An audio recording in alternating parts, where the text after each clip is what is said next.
welcome. Tonight, we're going to talk about one of the gems of Milford, something that some of us old people go all the way back to where we played ball hockey at the youth center, which then was the Armory, on Monday nights.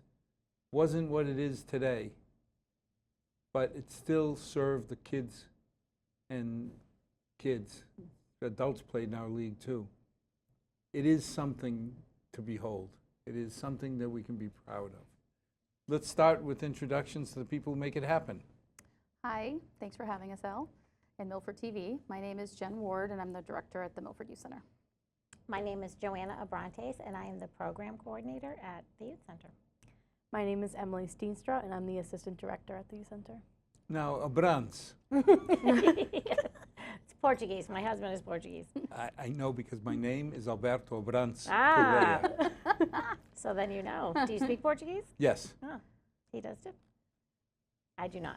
A little Italian, though. Yeah. That was like my kids. They learned French, they learned Spanish. They just heard Portuguese in the house all the time, so they wanted something different. Yeah. Let's start out with a basic question. What is the Youth Center? So the Youth Center is a town building, town-run program, and our main mission is to support our after-school program, which is a 10-month after-school program that's free for Milford residents or students attending Milford Public Schools for the ages of 8 to 18. And then we transition into a paid but affordable summer camp program for 6 weeks during the summer time. And then we also offer a lot of other programs. I feel like we've really grown into more of a community center. So we have morning programs like Kids Play, senior walking, and then we have evening rentals that help support that free after school program where we can allow outside groups to rent our facility. So then really the facility is being used from morning to night, most days, most weekends as well. So we're a really busy facility. And the town supports it to a minimum amount, right? Yep, we get a budget, so it supports the 3 full-time salaries, and then we have a small maintenance budget. But every other part-time staff, any program expense, any equipment that we need to purchase outside of capital large projects, we have to fund ourselves or through that rental revenue. So we hold a few fundraisers throughout the year. That rental revenue is huge, different donations, and then we also write grants. Donations. Yes. People being generous. Yes, we're very lucky. So we get a lot of monetary donations, but we get a lot of physical in-kind donations. So if you ever take a tour of our facility, you'll notice that table looks like it was in Woodland back in the day, and it was. We repurposed a lot of past furniture, so we're very lucky in that way. And then we get a lot of the donations also through our fundraisers. Well, I remember during COVID, I was really pleased and proud when I saw a classroom down there for kids who needed a little extra help. Yeah, it was a difficult time. You saw that, right? Yes. Yeah. I wasn't there for it, but you know, I came and went during that time because I had my kids at home. But yeah, that was with the Y, right? Yeah, we partnered with the Y, and it's a really proud moment because it was a tough period. We didn't really know, we weren't able to run our programs the way we normally do, but we had this community meeting that we were part of, and it was with the schools, the Y, different community groups, and the youth center, and we were trying to just brainstorm how we can support those families that need that help, that are still going into work. Yeah. And we came up with this really cool solution that the youth center could be a site for that. The Y offered the educational aspect, and then we offered the recreational piece, and it was super affordable.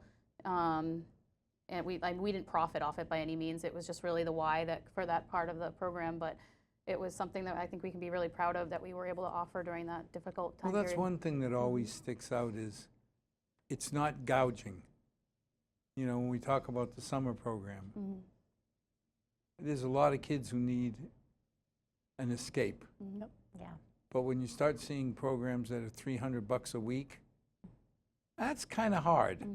Especially with more than one child. Yeah. Yeah, I hadn't even thought about that. Yeah.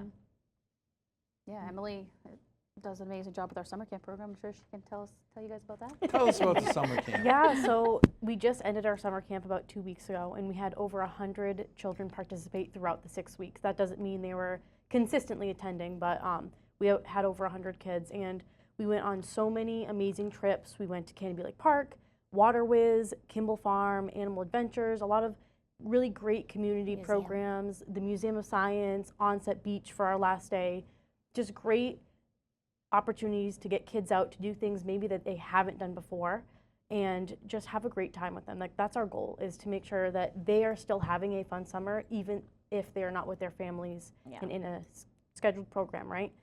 We were also very excited to have Pheno Pool open again.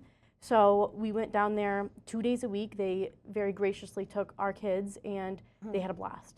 The splash pad, the new pool, the recreational area that But they when you say had. they graciously, they're our kids. They're our kids. They welcome them Women. with open arms. Our staff had a good How time, many too. kids? You remember when you first came for a budget, and the question was, how much are we paying for 50 kids to participate? How many kids are involved now in the youth center? So for summer, we cap at 70 a day for summer camp per day.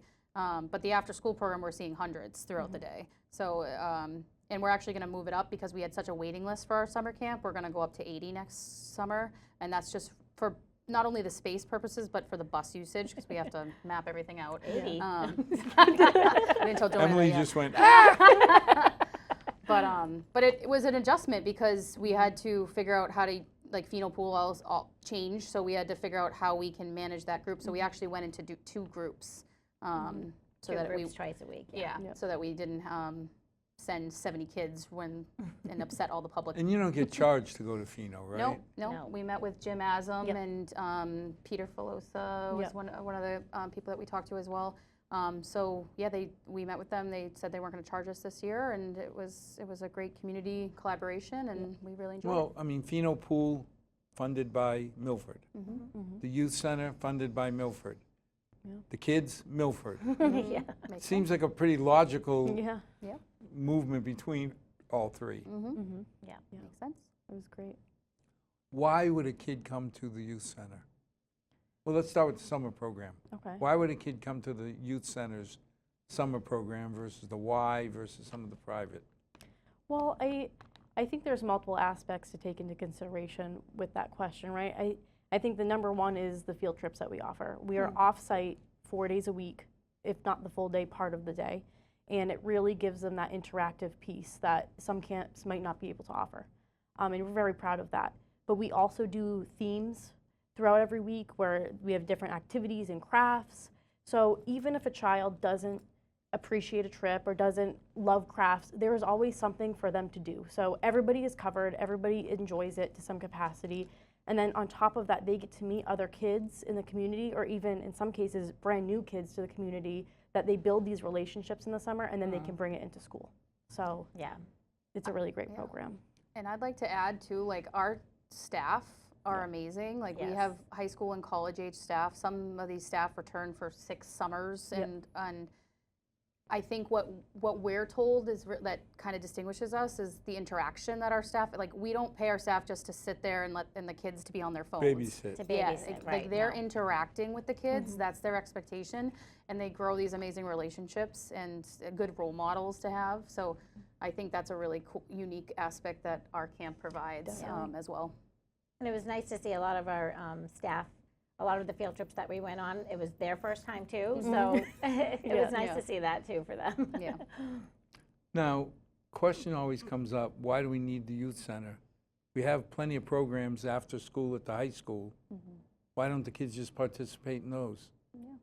I mean, and I always say we're never competing. You know, that's No. what's awesome about Milford. There are so many programs, but as far as I'm aware, we're one of the most unique in the aspect that we offer the free after-school programming. So, and we don't just offer an open gym, a game room, and a kitchen. We offer really quality programs that Joanna helps plan, as that's part of her role and her position.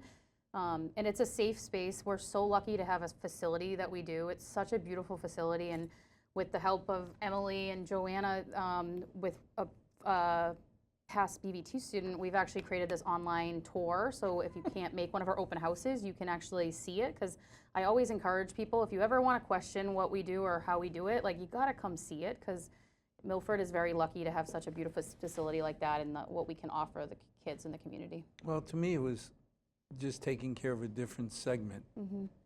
There are certain kids who really get off on being in school and being part of Mm-hmm. organized school. There are kids who don't. Yep. You know, I mean, when we grew up, a lot of the stuff we did was with the Heights. It was our group. We didn't have anything against the school, it's just we weren't school kids. You know, so we'd go down to the Armory on Monday night, the youth center, and play ball hockey, play baseball when we could. So, you know, it's like the question, why do you offer baseball, softball, track, field? Because there's different groups of kids that relate to different things. Yep. And that's why we try to expand on our programming, and we have, you know, games and pool and that sort of thing, because a lot of kids like that stuff. A lot of kids like to hang out in the gym and play sports. So there's something for everyone. And how many kids a day you think you're in there during school? It fluctuates for during the season. So like in March, we can hit up to 200. Like we've capped actually at 300 at one time in March because we run 300 kids? in one day. Yeah, it's not at the same time because it's sign in, No, sign they- out, Go you in know. and But out. but it's 300 different kids. It was when we ran our March Madness tournament. It's our largest and I would say most popular like after school event. Yeah. And usually 60 to 80 kids participate in that event alone. Miss Emily was having conniptions over going to 80 at the camp. Her poor face when you said 80. Joanna gets 100, 200? No, not just me. Not just me. So, it's different for camp too, because camp is 8 a.m. until 4, or if you're extended day, they're till 5. So after school, we're there in the morning for a few hours doing our admin, and then the kids start coming around like 2:15. So it's a little bit of a break there too. So it's not, you know, not going all day. But like on an average, we get about like 100 to 120 is like our common number, I would say. But there was over 600 kids registered last year in the 10 months. So you've got 100 cats that you're trying to herd. What programs are available to keep them interested and busy? So we have a ton of programs. I have a list because I don't want to forget anybody. We have Milford TV. They come once a week. Dominique comes and she runs a program, teaches the kids about the equipment and how to do interviews and things like that. We have That's fishing. one of the things that we're really happy with. Because when we first started out, it was hard to get the young kids interested because we were down in the Comcast studio, I remember that. 120-degree view. If you went 125 degrees, you saw the trash in the boxes because we were in the back closet. Gotcha. And I mean, when Paul Revere installed the equipment, it was state of the art. But it was hard to get these kids excited about analog equipment because, I mean, some of these kids grew up and they didn't know that the internet was just invented. Yeah. You know, to them, it's always been there. Right. It's just always been The there, right. digital was always there, and now they come down here to this studio and they can learn skills on state-of-the-art cameras, state-of-the-art equipment. So I'm really happy to see Dominique going up. Yep. She comes usually every week, at least twice a month on Thursdays, and yeah, she does a great job. They film, they use the equipment, they interview. Yeah, she does great. That was the only thing that wasn't optimum when we were on Central Street. The youths would just walk down. Yeah, yeah, All of a sudden, we're on this side of town, and that went away. yeah. Oh yeah. That is the only. Where only were thing. you before here? Or where were Right you? at the bottom of Central Street. Like kind of near the seniors. I mean, near the You senior know where the center. senior center is? Yeah. There's a liquor store, which was the old train station. Yes. And there's the Comcast building. Oh, you were in that building? We were in the back Oh. storage area of the Comcast building. Well, okay, gotcha. I would take kids there when I was an AmeriCorps member. Oh, see, full circle. So TV is one program. Fishing, yeah, we have fishing with Dr. Gilmore when the weather is nice, so in the fall and in the spring, our staff will take a handful of kids to Fino at the bridge, and he meets them there, and they There's fish fish in that water? twice a week. Yeah. Yes, They always we catch have 'em. great pictures. Yeah, they always catch they fish. always catch Yeah. them. Catch and release, Yeah, You catch and release, yes. The catch and release program, that makes sense. Yes, yep. We have sewing with a new volunteer, Vicky. She started last year. She's great. She makes little things. There's a lot of kids that I guess maybe you wouldn't think would want to do the sewing program, do it, and they do great. We have boxing with Brian Bell, our returning volunteer. He does great. Every Thursday he's there for 45 minutes. And every program that we run, 90% of them are run by a volunteer, but we always have staff with them as well. We have a weight room. That is going to be 3 times a week now with Victor Canino. Now, how do you control the boxing?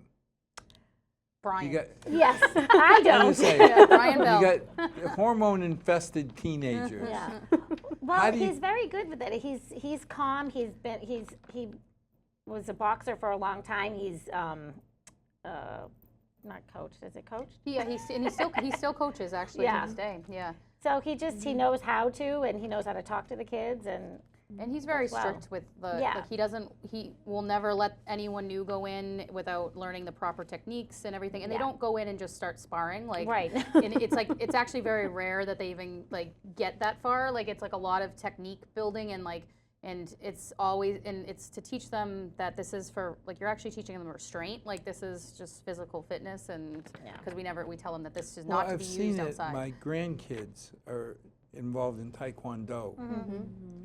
And one of the things I admire about the instructor is he's not just teaching them Taekwondo. He's teaching them respect. Mm-hmm. Right. And You know, at the end of self-discipline and, everything, yeah. it's say thank you to your instructor, say thank you to your parents. Yep. You know, Yeah. you can feel, Mm-hmm. you know, and he brings it out that if you want to be a leader, this is what skill you must learn. Mm-hmm. So if he's doing something like that, Mm-hmm. He is. Yeah, he Yeah. does great. then you get life skills. Yep. Exactly. Moving on to our Leading life skills. Oh. program. Yeah, well, that's a great segue. Well done. We have a life skills program in honor of our late volunteer, Ron Taylor. He was there for many years, helped Jen a lot, and then helped us as well. So in his honor, we created a room in the basement called Ron's Workshop, and we have tables and lockers set up, and in there we do a lot of our life skills programs. My husband has run a couple of them. He does woodworking. He'll be back in October. We've done CPR with Ron Ozier and oh boy, this is what I have Braza my and list. Mancini Yeah, come out and Braza do and an Mancini. electrician program with Yeah. the kids. Oh, wow. They were there last year. Yeah, that was great. West Street Auto came and did some work with a car. Let's see. BBT as well. Your dad Yeah, came out and BBT did came in Yep. an automotive. Automotive. See, you're fine. Milford Federal Bank has come out a couple of times to do money management that relates to the kids. The DA's office has come out a couple Kids of times. have money? Well, more than us sometimes. I but was yeah. going to say, well, you're in the same spot I am, married with children. That means Yes. no money. Exactly. So that was some of the past ones, but up and coming, we have woodworking again. CPR will be back. Wayside Intervention is coming to do a peer pressure presentation. We have the Boy Scouts coming this year.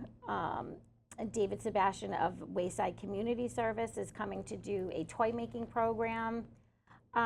It's all about volunteers and the community, and they're just wanting to share their skills with these kids, which is awesome. We also have a gardening program with Phyllis that she runs. She actually came over the summer as well, and at the end of last year, she planted a garden as best as she could because we only had a small area available. But with that, she made salsa with the kids from the vegetables. Yeah, she's great. Yeah.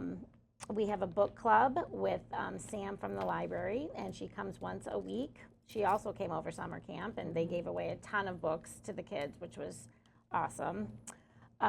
We have our youth council. Now, in local towns, Mhm.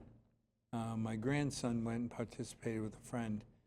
There's programs that if you read so many books, you get so many points. And Yeah, that's kind of what, so that's not what our program does, but that's what the library had a passport. I don't want to say the wrong thing, but it's, yeah, it's a passport. And if you completed so many activities, then you were awarded a ticket to vote on something that they wanted new for the library. So they brought that into the summer camp aspect of it, and they came once a week and did that. And with that, they had a ton of books for the kids to take, and yeah, it was awesome. So, what do you offer for the kids who are just learning English? so I think that we don't have anything specific for that, but I think that the kids just being around each other and wanting to, you know, try these programs and participate, I think that that helps them Yeah, definitely. just, you know, get used to it and feel more comfortable with the language. And we have all of our like Yeah. between all of the staff, we have Spanish and Portuguese speaking staff that help in that. And we have offered different programs in the past, but a lot of them are offered like through community use too in the schools that offer the second language Yeah. courses and stuff. Well, I remember when people talk about these English language learners, I was one. It wasn't until my darling bride came to my house and she looked at me and says, "Do you ever speak to your parents in English?" And I said, "Of course." No, only when there's Americans around who don't speak Portuguese Yeah. to be polite. But I remember when I was a kid coming home saying, "Mom, these kids in this neighborhood are strange. They're speaking some foreign language." Because we only spoke Portuguese when I was a kid. The idea of speaking English, but It was- like you say, just being around kids, Yeah. it was amazing how quick you picked it up because you didn't want to be that kid who couldn't talk. Yeah. Yeah. That's, yeah, same thing with my husband. They had to learn English. And with, you know, with my parents too, when we were growing up, they did not want us to speak Italian in the house because they wanted to learn English. So unfortunately, that meant that we didn't really learn it fluently, but. No, it's funny. We spoke a Luzu. It's like Spanglish. Yeah. My mother and I always would talk about something, and if I couldn't remember the word in Portuguese, I threw it in English. And she was the opposite. It wasn't until we had exchange students from Brazil that we realized we're not really speaking pure Portuguese anymore. We were out in the garden. My mother said, "Bernardo, vai buscar pelo. Go get me a pail." He looked at me and said, "What does she want?" I said, "Get her a pelo." He just put a Pelo little is accent fur. at the end. He's trying to figure out why my mother, around the plants, wants fur. And I said, "Oh, no, that's Portuguese. It's pale with an O, pelo." Yep. Or, you know, wheelie barro. There's no such word as... You've been around the Portuguese long enough. Yes, exactly. I'll tell you a quick funny story. The way you say bread. Pão. No, the actual popsicks. Popsicle? I used to. Why do you guys want popsicles so badly every Sunday? Why? What is the big deal with popsicles in this house? That's what I thought. But I thought she was saying it in broken English. But No, nope, pão was she bread, wasn't. but popsicle was a special... Yes, the specific. But It's a shame that in Milford, with all the Portuguese and Brazilian, we don't have a good popsicle. It has to come from Hudson or New Beige. Is that where the natas are from? yeah, do you go to love Arcos? Pastéis de nata. I love Do you the go to nata. Arcos? Of course. Yeah. The love cicadas their are my bread. junkies. They feed me popsicles. See, you can get them there. I go there all the time. Oh, yeah, and the pastéis de nata. I went Yeah. to Portugal this summer, or not this summer, well, a few months ago, and those were amazing. So then she told me I can buy them right there, but they're in Hudson. And it's always funny because there's certain things like bulls de bacalhau, the codfish cakes. My daughter goes crazy for them. I have no use for them at all. Give them to her. Or the first time I came home and found an octopus in my sink. Oh my gosh, David was just talking about this. He says this, he's horrified still. Like he can't, the octopus in the sink. He was literally just Well, the talking problem about is it. Come you alive. can't help but take a spoon and poke it. And it's not the octopus is dead, but the surface tension gets broken, Yeah. and there's this octopus swimming in my sink. Thank you. No, No, gracias. no. Or caldo verde. Oh, so I make that. Oh. I always. You girls ate it. It's my soup, the kale soup. Oh, yeah, that's good. I accused my mother of mowing the grass and throwing it in a bucket. Oh no, it's that's delicious. Some of the traditions. But that's, again, the diversity of Milford. Yeah, it's great. You know, I assume that you have a very diverse crowd at the youth center. Yes, We do. we Yeah, do, for we sure. pride ourselves on it. Yep. Yeah.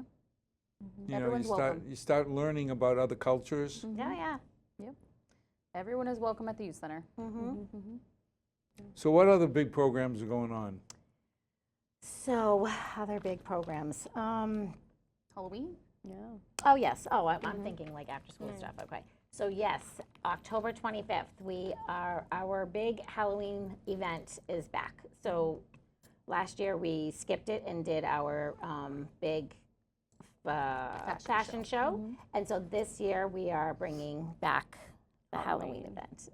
Emily loves the Halloween event. Yes. So it's on the 25th. Why does Emily love the Halloween event? Halloween is my favorite holiday. I love it too, but she's a little scary it. sometimes. I have She great goes all out. costumes. I always surprise them with my costumes. Yeah, Is this like a Wednesday thing? she comes out with like a Yeah. scary costume. No, but it's a lot of fun. It's from 6 to 9 on the 25th. I am still looking for volunteers if you want to help set up, if you want to help break down, if you want to act in it. Scare some kids. We have, scare some kids. Act in. Yeah. Be like do the you haunted wanna, house. We like, have a haunted yeah, house. Oh, be in the haunted? Would you like to be in the haunted house and scare some kids? I scare them just looking at them. It's the only time I say it's the one time that it's okay if we make somebody like tear up. We've done a good We've job. done a good job if we've succeeded in that. The only one time a year. Yeah. And also, along with, if you're not, the scary, you don't like the scary stuff, in the gym, we will have games, and we'll have some community businesses are going to come and set up a table to, show what they are all about, and offer some swag and some tricks and some treats for the kids. So we'll have face painting. So in the front, you set up a haunted house. The basement, actually. Oh, the basement. Yeah. Like year prior, because we were getting work done in the basement. We We did it actually, upstairs. because we always used to do it in the basement, but we had to finagle it upstairs, and we're really proud of how we made it work. But we did it upstairs, so it's like a haunted maze throughout the top floor. But in the basement, they come down the elevator, and then they go all the way throughout the basement, and it's all different haunted areas essentially, and they're guided through. Yeah. But we have a ton of donated Really cool Halloween, stuff. and we'll always take more to keep. If anyone has Halloween Yes. stuff, to donate it to the youth center, because we like to change it up. But even though we do it every other year now, it's nice to change up the different scenes a little bit. But we do a really good job. People say I mean, we had over 400 people come to the last event that we had. And it's, That's amazing. Yeah, it's $5 to get in for just the kids zone, or $10 if you would like to do both, so the kids zone and the haunted house. But so definitely come, and again, volunteers, call the center if you want to volunteer. I'm going to have a swatter. You come at me, I'll get you. We have a safe word, right? It's like a word that if you get too scared, Emily? Yeah, honestly, she'll be the same. Oh, yeah. It's good. So the big fundraiser, obviously it's the summer camp. But during the year, you used to have events that people could come, and we had dinner, and we... Yep, so we've changed it for March, so you used to come to the youth center at those fundraisers that we actually had sit down dinners and things, but about maybe 5 years ago or so, we switched it to Craft Roots, the local brewery. It's been a godsend to have that facility for us, and it's a fun night out for adults, and it's just really to support the center, but it's also become an appreciation event, so we always award whether it's a community business, organization, or individual who has supported our efforts. And we have nice plaques that we give out and citations from the state and the select board. So this year we're really excited about it. It's Friday, September 13th from 6 to 9 at Craft Roots. The Pub Kids will be performing, so we are really excited about that. Ray and his band have always been a huge support of the youth center, especially Ray, who was part of a lot of those telethons that you were a part of in the past. And we're really excited to announce that we're awarding 3 businesses and organizations this year. The 3 are Amazon. So Amazon actually gave us a $25,000 donation over COVID. They saw all the efforts we were doing in the community we were doing like birthday celebrations with the police officers while kids were at home. We would give gifts away that were donated. And we would also distribute other donations that we had from different businesses, especially Amazon. They were giving us a lot of the returned items, and we were able to give it back to the community. So Amazon saw what we were doing, and they gave us $25,000 that's going to our music and multipurpose media center. So that was what the telethons were for as well.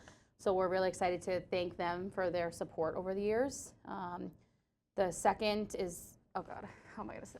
I'm gonna butcher this. Alavi and Braza. Alavi and Braza, the law firm. Is that how you say it? Okay. Yeah. I just always feel like I'm gonna say it wrong, and I'm gonna be. How do you great. live in Milford and not be able to say Braza? Well, Braza, but I didn't like.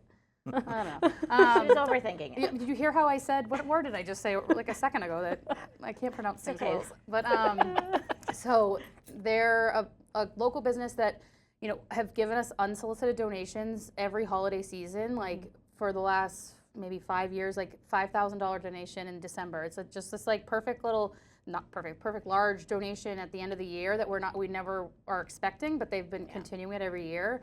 $2,500 to $5,000 every single year to support, and it just says, and like just a really nice card, just keep up the great work. And so we've been thinking about honoring them for a while now too. And then the Health Foundation of Central Massachusetts, we received a little under 2,000. What's that? It's a foundation that that we're luckily where we were invited to be a part of. You can't always write to grants to foundations. You kind of have to be welcomed and to participate in their opportunities. So we, through our efforts in different community collaborations, I am actually on one of their committees that we were able to find out about one of their large grant opportunities. And I worked with our past grant writer, Francois, and we wrote a grant to get new heating in the gym. So we were actually able to do that at no cost to the town. So try to not go to finance as much as we need to. So we put 5 actually large gas-generated heaters that replaced the old steam ones. So a little under $200,000 that we were able to use with that grant. So we're also thanking that foundation for their support. $200 grand. Yeah. That's a lot of support. Yes, It is. Yep. So we're really lucky because it's not easy. Like we go to our board meetings and we talk and discuss about the different individuals and businesses. We're so lucky. Like everyone that Joanna mentioned and those that runs those programs, they're all deserving Volunteers, of the award. Well, when you hear things like Milford Fed, I mean, there's a reason that I still do all my banking through Milford Fed. It's that every time I go to a baseball, to a Cub Scouts, they always have something from Milford Fed. And you feel like, you don't owe it to them, but you do. Yeah. They're very supportive, yeah. You know, they're taking care of our kids in a way they don't have to. I'm sure Bank of America or Citibank do their thing, but you don't feel it locally. We get the local banks are who support us. Yes. Like we're very lucky. It's hard to get support from those larger entities because you have to go through up the ladder through corporate and everything. So, but yeah, no, we're very lucky with all the different options that we have. You can tell, you know who to call to be the president of Milford Fed. If you don't know, it's not hard to find out. Yeah. Calling to get a hold of the president of Citibank would be a little more challenging. Yeah, Probably, definitely. yeah. But yeah, so if you'd like to come to the event, we are selling tickets. They're $30 a piece. You can come the night of and pay at the door, but you won't get, you're not eligible for the door prize. So I'd recommend trying to get the tickets before. We have all the board members are selling tickets, the staff are selling tickets, and we have obviously extra tickets at the youth center. So $30 a piece, and that includes a pint of beer, delicious craft fruits beer, and then we'll have apps and dessert, good music, and amazing out. raffles too. We have Yes, usually 50, ton of almost raffles. 40 to 50 raffles at each of these events. And Wow. everybody loves our raffles. So Again, everything that's been donated that we have our lovely volunteer, Well, Darlene, put you know, this together. again, I say town meeting always supports the kids, but the community does. Mhm. You know, when you Takes a think village. when you think about $6 million, did you ever think we'd invest $6 million in the youth center? Oh, no. I never thought, like, and this, it's not that I didn't think we'd get the support, but it was a hard sell for a while, and became a town meeting to member when I lived in Milford, so I could be one vote. But it was really a proud moment when we had the youth there, and it almost unanimous to support it. There was a couple, but pretty Well, close. but again, I mean, things like when we were talking about supporting the bus, I remember sitting at the FinCom and seeing all these little faces in the window. How do you say no? Yeah. Yeah. You know, the minute the youth center became welcoming to all Milford kids, people like me changed their attitude immediately. As long as all Milford kids were invited, because I hated this term of only at-risk kids. Because I just hate putting labels on kids. Right. And how long ago was that? Just out of curiosity. 1990, 91, somewhere in that area. You know, times have changed for sure. Yeah, you know, again, it was just I don't think the people had any malfeasance in mind, but they were focused on helping at-risk kids. Yeah.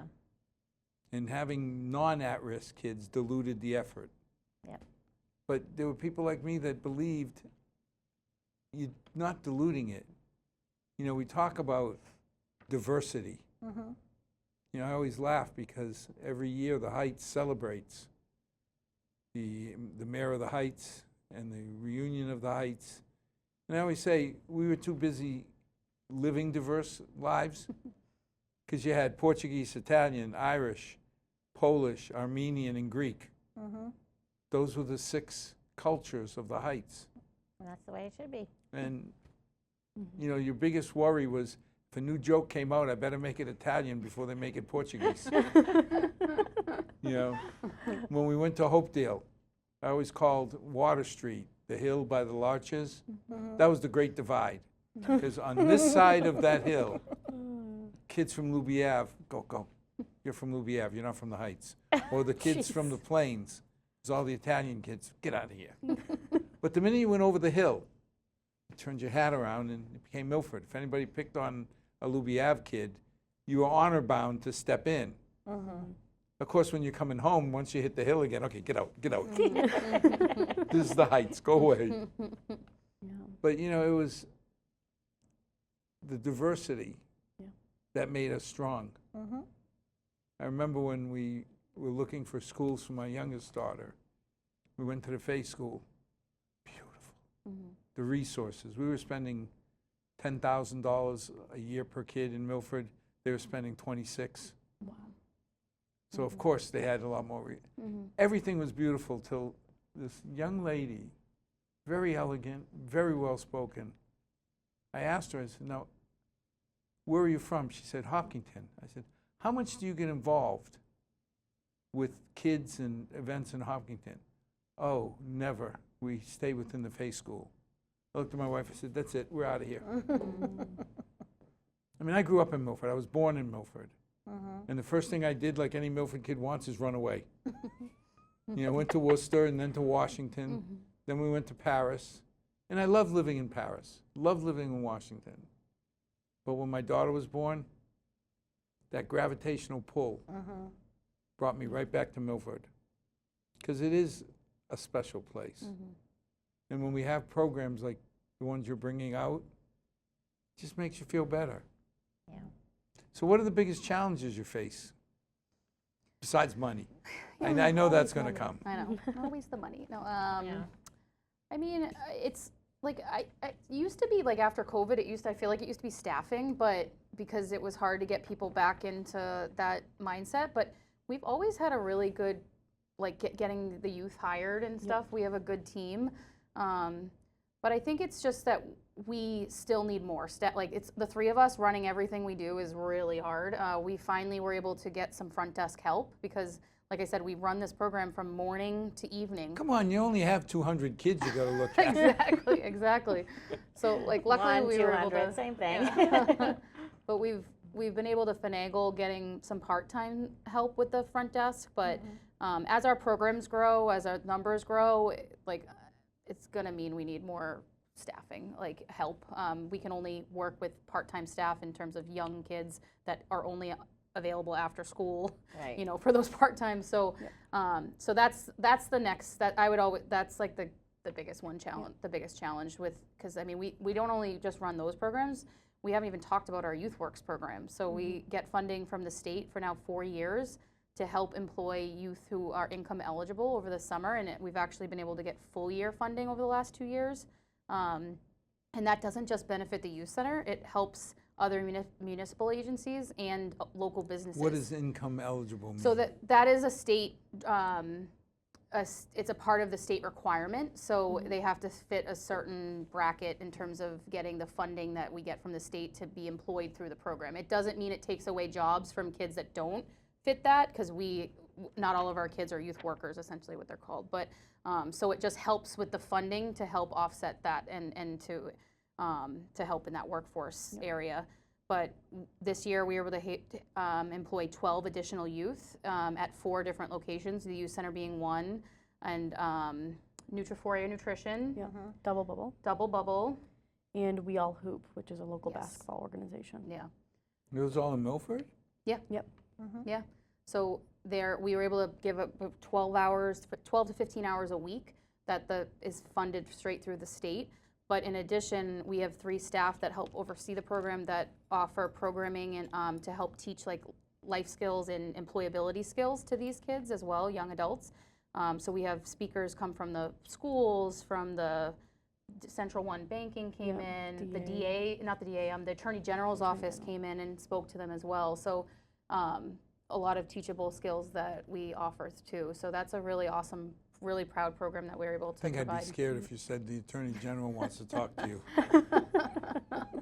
But this was, we actually, a summer camp parent who has used our facilities for years works for the Attorney General and communicated that her son, she loves the programs that we run, so she connected us. We did a tour of the facility, and then they told us about a lot of the programs that they offer, just for educational. So it tied perfectly into this program. It was about the certain rights as youth workers. So it was exciting. But, yeah. A while back, you came looking for a van. Yes. How did that work out? We're waiting for it. So we ordered it in January. Unfortunately, because of we ordered a Ford van, and it's just production issues. Like they haven't. Oh, so you haven't even gotten the van yet? No. Oh, no. No, yeah, that was I had a meeting 2 weeks ago with Brian at the town and our board chair to try to map out what our options were. But the chassis. Yep, the chassis. Yeah, so we're waiting for the chassis from Ford to be sent to the company that's going to outfit it for us. And so that it's on such back order that it's been 8 months? They estimated that it'd be 3 months that the chassis would get to the company, and then we'd have it at the end of the summer. And I check in every single month. And Is that because you're doing something special to it, or? well, we are getting it like outfitted that would fit the needs of what we need it for, but it doesn't even. It hasn't even been sent from Ford, the very basic chassis. So that it's a Ford. It's an issue of getting it from Ford. Yeah. So I'm gonna have to. Long story short is I'm gonna have to go back and figure out another place to look for a van after we did all that work to find this company to do it, but yeah. I mean, we have car dealerships in Milford. I know, but you have to go through like the state bid process State and everything. bid list. Yeah. So I actually called the 3 that were recommended, and this was the best option that kind of would work for what we were looking for. So I have to get back to work because this just came to our, like we met literally within the last 3 weeks about trying to figure out what the next step was. I'm just thinking, we've had somebody in the Milford area that's been incredibly supportive of the hospital and everything else. I'm amazed you couldn't go and say, can you help us? Want to put a good word in for us? Your word's probably worth more than mine. We always say that's a good one. If you own any vehicle places, if you want a good sponsorship, van will go around town, so, you know, you can put your logo right on it and we'll be happy with the youth center, obviously. You should advertise that, because there may be somebody who would pay for that advertising. That would be good This is advertisement. true. Mm-hmm. We'll get to work on that. We start thinking about the building. Mm-hmm. Seems like hopefully it's calming down. We hope so. Any big projects you see coming? I mean, on our capital plan was actually for the boiler because it's about to reach its life expectancy, but I've been in communication with the facilities department, and it's actually, like, they've made up some minor repairs over the years that it's in good condition right now, so we're gonna look to probably in the next couple years to keep, it was on our capital plan for this year, we're gonna pass it over. Good. Yeah, I know. We thought you'd be happy to hear that. Yes. But that boiler we kept because of, it was donated prior to the renovation, so it was kept in the project, but unfortunately it's getting Well, to it the gets point. to a point like this past winter where we made popsicles out of students. Oh, God, I heard about this. yeah. Oh, the boiler broke. 50-year-old boiler. You can't go down to Lowe's or Ye Old Boiler store and order parts for a 50-year-old boiler. Right. So somehow bubble gum, some glue, some Elmer's glue, and everything, they put it together. But again, we'd be in the situation where it'd be time to replace it if it wasn't for the fact that we're going to have a new high school. Yeah. Or a renovated high school. Okay. So you don't see any big projects coming? No, that's the next big one. And then obviously we're waiting to get the project fixed with the leaking and stuff, but the town was very gracious in supporting that. Well, so. I mean, with that one stinks because yes, we're going to sue everybody in the world. Yeah. Well, yeah, because you go in there. Yeah, right, of course. Their fault, yeah. I built it according to the spec perfectly. Yeah. Yeah. I designed it according. Everybody did everything perfectly. Then why is it still leaking? I know. Yeah. Exactly. I know. You know, but the problem was when Rick Villani came in and explained, he said, here's the problem. If we don't deal with it, it's just going to get worse Right. and worse. I mean, whoever built the armory probably shouldn't have built it on a river. Which was so interesting to finally find out, because we used to the basement would always leak, and and it wouldn't rain and stuff, and we'd have to, like, when we didn't have custodians, we would all be going in there and shuffling it into what we thought was a drain but wasn't a drain, and then it would all come back up, and Causing more it all makes problems. sense now. This renovation at least communicated that to us. Well, when I went down to the torpedo tubes yeah. in the basement, I had never been, because back then the ammunition was down there and they wouldn't let us kids go down where there was live ammunition. Makes sense. Yeah, it made sense. Probably a good call. Probably a very good call. But when I saw the amount of water, it's like, oh my God, Yeah. we're trying to stop this? No, it was crazy, but it's been, knock on wood, like basement-wise for the most part, working out. It's just the exterior that's where the water's coming in, but it's gonna get fixed. And And how about the avalanches? Did we? oh, I had to show that. That's what helped sell it. It was before we got the snow guards on the building, so I had to go to town meeting for that. And Were you- I did you ever video witness that? Yeah, no, I videotaped it for finance because it's one, it sounds like it, but it also shows it would go off that roof and It's New England. You're going to get snow on the roof, You sure are. right? So my backyard gets snowed on. So what's the big deal? Then she shows us the avalanche. and then I was like, cha-ching, we got it. Well, I mean, the scary part is the liability of hurting cars Yeah. is something you got to take into consideration. Or a child. But the liability of a kid being under that avalanche, Right. Yep. you can't even think about it. You just got to deal with it. Yeah. They're pretty intense. They sounded scary on Oh, the yeah. inside when they fell. Oh yeah, because you wouldn't know it was, and then you understood what it was. And Yeah. it was like, what's happening? Yeah, we always said, if you don't like somebody, do you tell them to park the car Yeah. on that Now Park the you car say over it. that side of the building. Oh my goodness. That would- Emily has the open house to talk about too. That's our next most Yes. upcoming event, actually. Yeah. Yeah, so this Thursday, August 29th, from 4 to 6 p.m., the youth center, the entire youth center, will be open for families who are planning on sending their children or who just have questions to come into the center, meet all of our staff, ask any questions, see the facility, and learn about the programs we will be offering this year. So we really hope that the community will come out, and even if they don't have kids, just come see the building, see what we do, and hopefully it'll just help get the word out more and we see more kids this year. Well, I was amazed when I learned that I'd been fed misinformation about the youth center as a kid. Yeah. Because that balcony overlooking the Old balcony. gym, Mm-hmm. we were always told it was Unsafe. falling apart and you can't walk on it.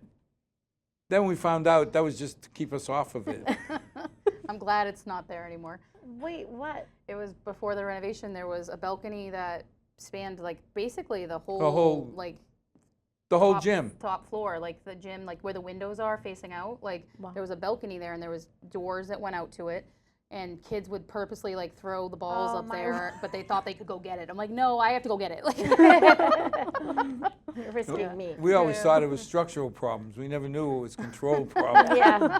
Well, again, it was probably for a the little better. scary being up there. I remember, like it was little short railings and stuff for the most part. We talk a lot about the entertainment value.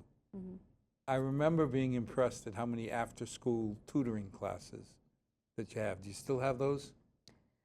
Last year, was it last year? We had a student who came once a week and tutored math. We also have a program called the Quiet Zone. So it's a quiet space upstairs where the kids can go do their homework and use our computers, and the staff is there to help them if they need that. If you come in on any random day, kids are doing their homework in the kitchen, and a lot of the times they'll ask a staff just to, can you help me with this? So like it's kind of everybody's helping that. But as far as a set tutor, I don't have one right now, but I do have a volunteer coming in next week to talk about it because she would like to help with that. So hopefully it works See, out. that's something is you retire Yeah. and you start thinking about how to fill the day. Tutoring kids, you got engineers, Yep. I mean, it may be a lesson in humility that you start finding out that you can't do 5th grade math anymore. You should have seen, I helped with a math problem last school year, and I was so impressed that I remembered it. And it wasn't the new math, because there's new ways to do math now, but it was like a proportion, and I was like, I still got it. Very proud of myself. Yeah. Anything else going on? Seems There's like a always lot. something going on, Yeah. but Trying to think, we talked about a lot. Is there Yeah. anything else?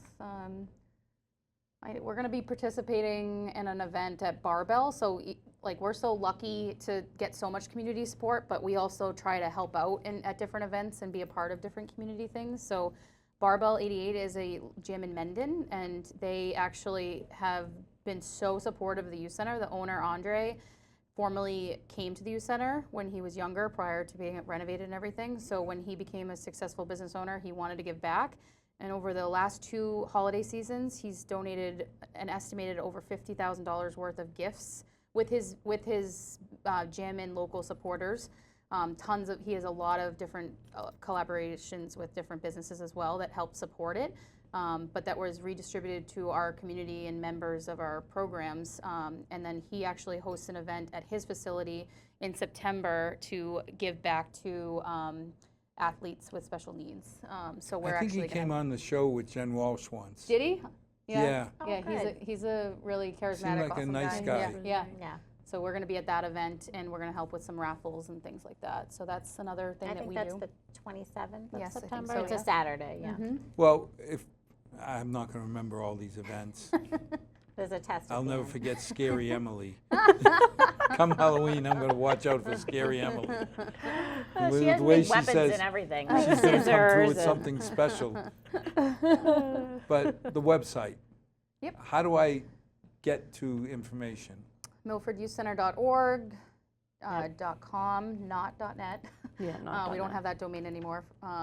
.org is the easiest. Yeah, .org is the one to get to. But we also send a monthly newsletter out. So Yeah, I get that. yeah, so that's that's the most information that's the most timely information. But our website, and then we're on all the social media platforms. And then you can just give us a call too. So if I'm a resident of Milford, one of the 6 who watch the show. And I say, these people are doing good work for our kids. I want to help. Obviously, one way is send money. How do I send a check to Milford Youth Center? Yep, you can send a check to the Milford Youth Center. It's 24 Pearl Street, and we also have 2 online options to make donations through credit card. So you can make a donation through Unipay or through PayPal as well. You still take old-fashioned checks? We do take checks. Yeah, we do. Yep. Just make it to the town Milford-NYC. I was going to say, old people like me, this PayPal and all, man. Yeah, no, we Check works. Yeah, we'll take all forms of Besides money, monetary. what can I do to help? You can volunteer. Yep. Help if you are, have a special skill, or if you just want to come and be present with the kids. Give us a call, and we will set up a time to chat, and we'll do all the necessary things. And then, depending on what your interests are, I even have 3 dedicated volunteers who come every morning to pack the dinners for the kids every day. And they started that last the year. dinners? What's that?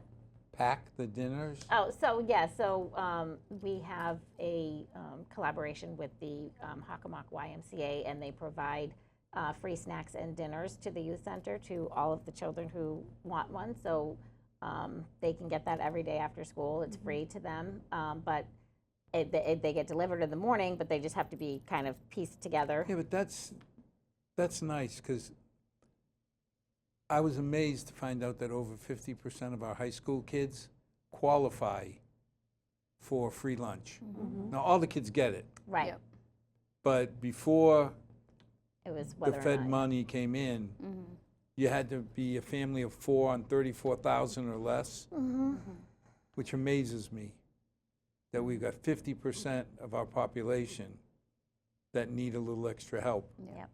And that's why the youth center qualifies, because it's actually a state-funded program, and then the Y helps facilitate it, and then the Milford Food Service Department delivers it. So Yep. big collaboration. But because the youth center is located within a geographic area where 50% or more are under that, that's why. Well, I think the biggest thing is make a phone call. Stop by Pearl Street and just say, this is who I am. How can I help? Yep. Definitely the phone call. So then that we can schedule a time to make sure that, we don't want you to stop in and then not have the minute. Nobody's home. Well, not that We're so nobody's home, busy. but Well, no, but you're taking care of those 200 kids. you don't want to come during that time. Well, So yeah. thank you for everything you've done and that you're doing. And we wish you greatest success, because by wishing you success, we're wishing our kids success. Yeah. Thank you. And to our 6 loyal viewers, thank you for watching. May God bless. May tomorrow be a better night than tonight.